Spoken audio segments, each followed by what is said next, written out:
Hello and welcome to the Everything is Black and White podcast. Andrew Musgrove here. Hope you guys are doing well. If you're new to the channel, hit subscribe and give this video a thumbs up. I've been off this week, so I've got no internet, so I've not managed to upload the video version of the match preview with John Gibson, but I did do an audio one. So if you want to hear it, search the Everything is Black and White podcast wherever you get your podcasts from, whether that's Google, Spotify, Apple, wherever, and you will see that as the last episode uploaded. Here I'm going to just briefly talk about the game against West Ham and share my views in a kind of a condensed version of the match preview. Like I say, West Ham, the visitors to St James's Park. First of all, great to be back at St James's Park. Newcastle United have picked up, I think it's 74% of points this season at home. That shows you how good they are at St James's Park. Of course, recently they've beaten Wolves, they've drawn with Bournemouth and Luton. So it's those two games, the latter two games I've mentioned there, which does worry you slightly. But the game against Wolves, they look dominant. It looked like the Newcastle United of old. And if they bring that against West Ham, they stand every chance of getting 3 points. And for me, Newcastle United's season depends on victory tomorrow against West Ham, because amazingly, they've still got a chance of qualifying for Europe. And when you think about the injuries, the suspension to Tonali, and how the schedule has impacted Newcastle's season, it's really stretched the squad. And now Newcastle United are paying for it. And I've paid for it really throughout this season to still be within a chance of qualifying for the Europa League or the Conference League is something amazing. It blows my mind, but I think it all depends on beating West Ham, because the point gap between Newcastle and West Ham would then be 7 points if they lose. I think that's too much ground to make up, and I think they would suffer massively in a dint of confidence, which I don't think they would recover from in the final 9 games. I think if they lost to West Ham on Saturday, I think they would end up losing to Everton on Tuesday, truth be told. And then I think they'd just be in that downward spiral. They're kind of in this rut at the moment. And I think defeat to West Ham would kind of keep them in it. And I couldn't see them finishing the season strongly. I know it's just one game, and some people will say, well, look, you've got 9 games to get by. I think it all depends on the game against West Ham. And they are a dangerous side. They've got some real talented players. Jared Bowen, fantastic. I'd love to see him in a black and white shirt. You've got Paqueta, Bruno's best mate, who is a real influential player. Some real talent there that Newcastle are going to have to stop. They're going to have to be on their A game to stop. Can they do it? Yeah, Newcastle can, because they've got talent of their own. Bruno in the middle, Anthony Gordon, Alexander Isak, but something's just not clicking at the moment. Like we said, the last game at home against Wolves, it clicked perfectly. The games after that, it's not quite. Hopefully this trip to Dubai will have found something. It will have refound that kind of spirit. It will have reignited something, and they can beat West Ham, because like I say, against Wolves, they showed they can do it, and they have to do it again. I know the trip to Dubai, they were missing a lot of key players, the likes of Isak, the likes of Cher. They were away on international duty. How good is that they've come back injury-free? Because I bet Eddie Howe was watching those games with his hands over his eyes, fearing any hard challenge, fearing any sprint for the fear of a hamstring injury. But other than Lewis Miley, everyone has come back injury-free, which is absolutely fantastic. And they've got some key minutes under the belt as well, and played reasonably well. I mean, Anthony Gordon was fantastic against Brazil, so good to see him finally get that England cap.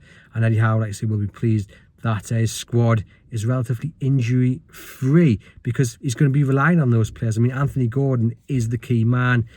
Isak's the man with the goals, and hopefully those two can find a bit of connection and fire Newcastle United to victory on Saturday. Briefly about Lewis Miley, devastated, absolutely devastated. Now, Eddie Howe had his press conference today. He said they're still waiting on confirmation of what the injury is. It's a back injury, but it's likely we think he's going to be out for the season, which, okay, is only 10 games, but it's still a big blow, because I was really looking forward to seeing Eddie Howe use Lewis Miley and the other options.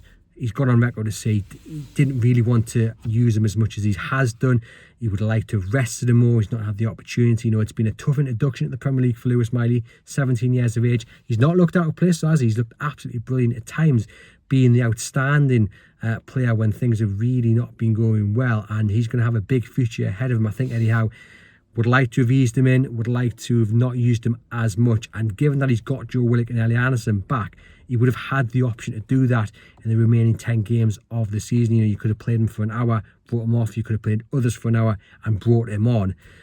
As it is, he can't do it. I suppose some might look at it and think, well, that gives him a long time to recover and be back for pre-season and next season. But he would have had a big part to play this season in the remainder of the games, and would have looked to help Newcastle qualify for a big blow for him, because he's been he's been really, really good. So hopefully, whatever injury it is, he can recover quick enough and be fresh and ready to go for next season. Like I say, big blow for him. I suppose the real big selection question is in the central of defence. Of course, Sven Botman out for at least 6 months, potentially 9 with that ACL, which is a huge blow, devastating blow for Newcastle United. And now we talk about what Eddie Howe will do to replace him. Will it be Jamal Lascelles? My first instinct is to say yes. My gut instinct is to say yes, it'll be Lascelles to come in. He did really well in the early part of the season when he had to replace him after Botman was injured in that game with Sheffield United. You know, the games against PSG, he was unbelievable, Lascelles. He put in like 7 or 8 man of the match performances. In recent weeks when he's appeared, things have looked a little bit ropey, but I think he'll be the first choice to replace Sven Botman, and Cher will go on the other side. I would not also be against seeing Dan Burn brought into the centre-back role though, and play Fabian Cher and Dan Burn together, because I think Dan Burn looks much more comfortable at centre-back. I think when he's at the left, when he plays left-back, I think teams target him, they get success. I think he's the weak link at left-back. I think it's unfair on him. Move him to centre-back where he looks much more comfortable, although I don't think Eddie Howe will do that. I think if he was to do that, it would rely on Kieran Trippier being back, and he could play Livramento or Lewis Hall, or even Matt Targett at left-back, who's back as well. But as I say, Eddie Howe, I think, will keep Dan Burn at left-back, and I think he will bring in Jamal Lascelles to play instead of Sven Botman, and hopefully Lascelles can give that captain's performance Newcastle will need to get all 3 points. How are we feeling, guys? Because I don't know if Newcastle United got enough. I mean, they've got enough on paper to beat West Ham, but West Ham's quality does worry me. Newcastle United's form worries me. You know, certain performances really worry me. I know they're at home, so that's the difference. But the Luton-Bournemouth games at home weren't brilliant. They were really fortunate. And I think if Newcastle United afford West Ham the time and space that they've afforded other teams, for instance, if Paqueta gets the time and space that Ross Barkley was allowed, then he's going to have an absolute field day. We go back to that Wolves game. It was the Newcastle United of old. You know, they were sitting deep. They invited the opposition on. They smothered them, then hit them on the counter. Why they didn't do that against Chelsea is still unknown. But will that work against West Ham?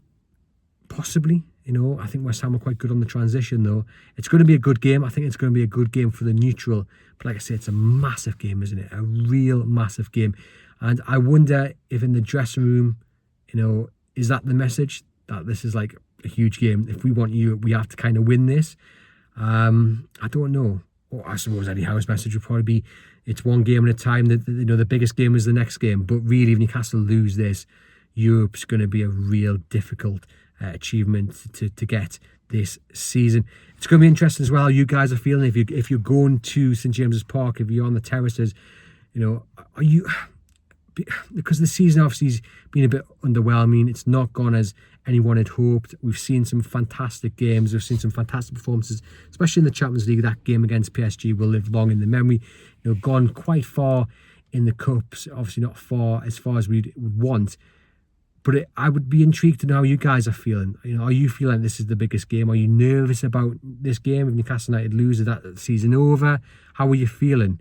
And I wonder if that feeling of nervousness, if indeed you are feeling a little bit apprehensive, if that will kind of get round the terrace and then transfer onto the pitch, because I think the first 10 minutes or so against West Ham is really key. You're going to want to see Newcastle United come quick out of the blocks. They're going to want to be strong, and they're going to want to be passionate. They're going to want to win every challenge and really set the tone.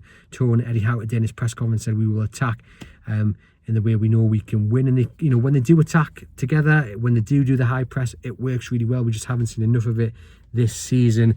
Will we see it against West Ham? That is the big question. I'm not too sure. I am nervous for this game. I predicted a draw on the match preview. John predicted a win because he said he couldn't see Newcastle United doing anything else other than a win, because that's what they need. Obviously Everton, the next game on the horizon. But I suppose being at home is the big thing as well. The crowd are going to play a massive part, and that's why I'm really intrigued to know how you guys are feeling. You're always going to back the players, and they feel that. They will harness that. They will work off that. But yeah, Newcastle United versus West Ham. Is it the biggest game of the season so far? Well, it's the next game, so I suppose it is the biggest game in a way. Some always say the next game is the biggest. But yeah, for me, I think it's going to be a draw. but I do think they need to win if they're going to qualify for Europe. Let me know how you guys are feeling about it. Hit subscribe, give it a thumbs up, get into the comments. I'll see you guys very soon.